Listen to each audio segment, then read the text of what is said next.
Final target दिए थे 3,500 के ऊपर, अभी इसने हाई भी बनाया। तो इंटरग्लोब में जबरदस्त मूव है। एक बार विश्वेश जी से इसकी चार्ट पर अपडेट लेना चाहूंगा। विश्वेश जी जरा बताएं, इंटरग्लोब आज बड़ा ब्रेकआउट आया है, अब अगले लेवल्स क्या दिखते हैं सर इसके लिए? दीपांशु, बहुत ही अच्छा ब्रेकआउट। इनफैक्ट मॉर्निंग में ही इसका क्लियरेंस आ गया था। मतलब 3300 का जो लेवल है वो ऑलमोस्ट आप ऐसा मान सकते हो कि पूरे फेब और मार्च में नहीं निकला था।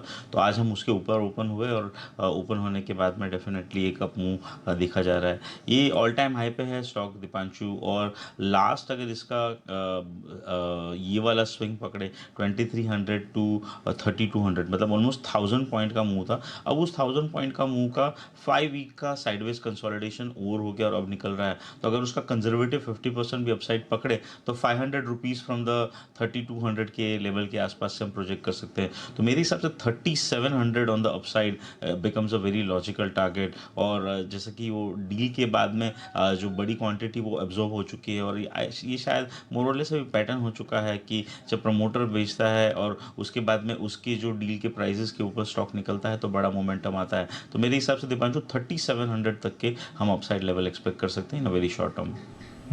3700 के लेवल्स यहाँ पर आप एक्सपेक्ट करके चल सकते हैं। एक बार खेमका साहब से भी एविएशन पर राय लेना चाहूँगा। सर, बढ़िया मूव आ रही है जब से प्रमोटर सेल हुआ है गंगवाल साहब की तरफ से, उसके बाद से एक फ्रेश मूव हमें इंटरग्लोब में आती हुई दिख रही है। सर, वहाँ से अब तक लगभग 700-800 रुपये की मूव आ गई है।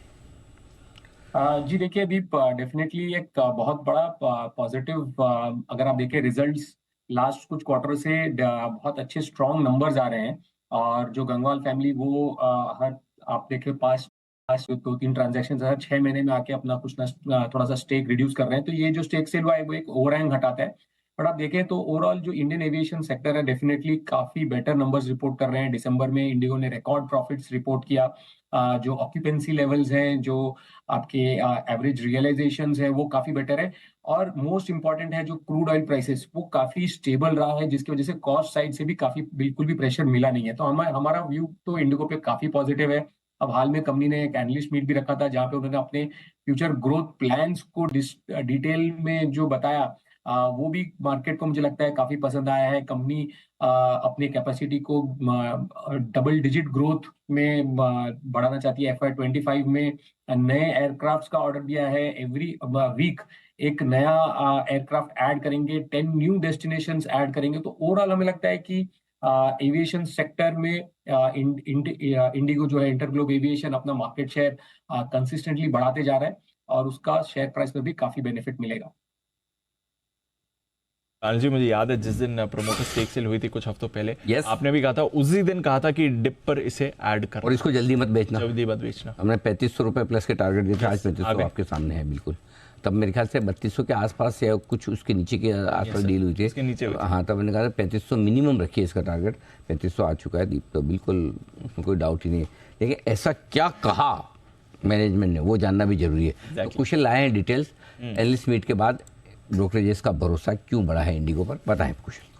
सर, एनालिस्ट मीट में स्पेसिफिक जो लोगों को पसंद आ रही है यहाँ पर बात, वो है कैपेसिटी एक्सपेंशन की। और खासकर अगर आप स्पेसिफिकली देखेंगे तो कंपनी का लगभग अभी 960 नए प्लेन्स जो हैं आने बाकी हैं। तो जैसे जैसे वो आते जाएंगे, जुड़ते जाएंगे, ऑब्वियसली आप जानते हैं कि इसका जो मार्केट शेयर है 60% से ज़्यादा का market share company already hold करती है। और नए रूट्स में जैसे कि अभी बात हो रही थी, तो एनालिस्ट प्रेजेंटेशन में भी इन्होंने यही कहा कि FY25 में ये 10 नए रूट्स ऐड करते हुए दिखेंगे। तो रूट्स के एडिशंस होंगे और साथ ही इनकी जो कैपेसिटी है मौजूदा करीबन 366 विमानों की, वो और ज़्यादा बढ़ती हुई नजर आएगी। इनफैक्ट अगले वित्तीय वर्ष में ये हर हफ्ते एक नया विमान भी जोड़ने वाले हैं। तो इससे क्या हो रहा है कि जो कैपेसिटी एक्सपेंशन है वो कंपनी की बढ़ सकती है और बड़े लेवल पर कंपनी को आगे चलकर टॉप लाइन जो रेवेन्यू फ्रंट है उसमें कंपनी को बड़ा फायदा देखने को मिल सकता है। क्यों? क्योंकि जो बढ़ता एयर ट्रैफिक है उसकी डिमांड को केटर करने के लिए अभी कोई अगर एयरलाइन सबसे बेहतर स्थिति में है तो वो है इंटरग्लोब एविएशन।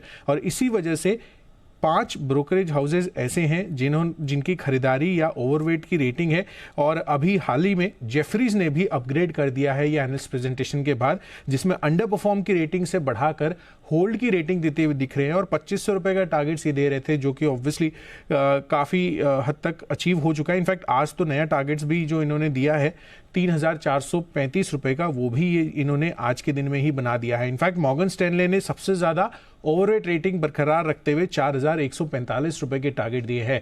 तो कैपेसिटी एक्सपेंशन पर ही बड़ा फोकस रहा है इनकी प्रेजेंटेशन में, और इसी चीज़ को जो ग्लोबल ब्रोकरेज हाउसेज हैं उसको सराहा है, और 6% से ज़्यादा की तेज़ी इंट्राडे लेवल पर आज ही आपको बनती हुई दिखी है। ओके, तो ये है पूरा का पूरा एक्शन आपके लिए इंडिगो पर जबरदस्त तेजी का बनता हुआ दिख रहा है। आज वैसे आपका दिन अच्छा चल रहा है sir? I for IndiGo, I for Indus Tower, Indus Tower जबरदस्त मूव उस पर, doctor Lal, BSC, HDFC life, JSP. Actually इसलिए मालूम है आज क्या हो रहा है, बड़ी प्रॉब्लम हो रही है। बताइए। मुझे किधर मंदी दिख ही नहीं रही है। दिक्कत ये है, इंडेक्स आपका